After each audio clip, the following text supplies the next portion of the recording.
Tonight, I'm going to give you a quick briefing about Roe v. Wade, which is one of the most important cases in US history legalizing abortion and deciding about privacy issues. Roe v. Wade is a legal case in which the US Supreme Court on January 22, 1973 decided to rule on a vote 7-2 that unduly restrictive state regulation of abortion is unconstitutional.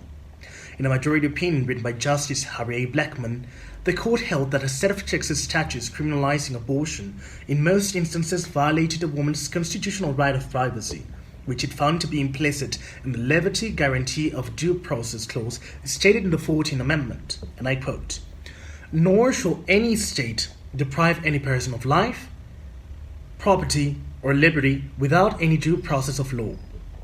This case began in 1970 when Jane Roe, a fictional name used to protect the identity of the plaintiff, Mrs. Norma McCorvey, instituted federal action against Henry Wade, the district attorney at Dallas County in Texas, where Mrs. Roe resided.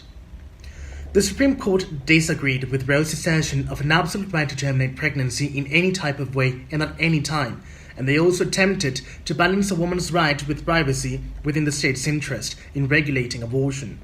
In his opinion, Blackmun noted that not only a compelling state interest justifies regulations limiting fundamental rights, including privacy, and that legislatures must therefore draw statutes narrowly to express only the legitimate state interest at stake.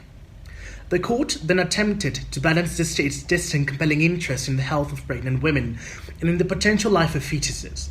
It claimed the point after which a state's compelling interest in the pregnant woman's health would allow it to regulate abortion, and I quote, "at approximately the end of the first trimester of pregnancy." With this declaration, the concept of viability was created.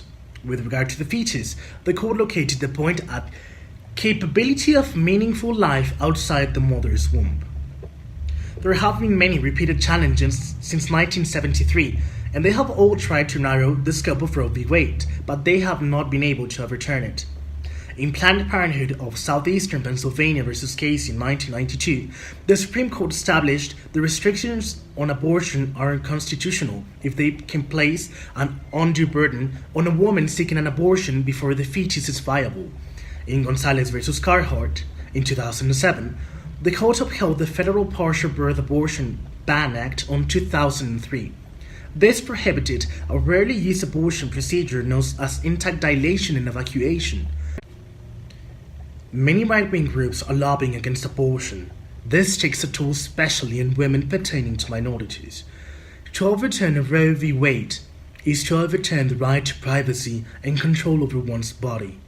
For example, Roe v. Wade also laid the foundation for women to have freer access to birth control and sexual health, and for queer people to not be criminalized upon their consensual sexual interactions.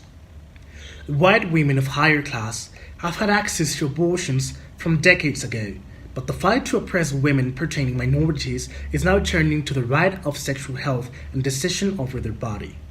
One of the main things that Roe v. Wade has also tried to defend is the right to choose whether you want to take care of yourself in a specific way or whether you want to listen to what other people who are not living your process have to say about it.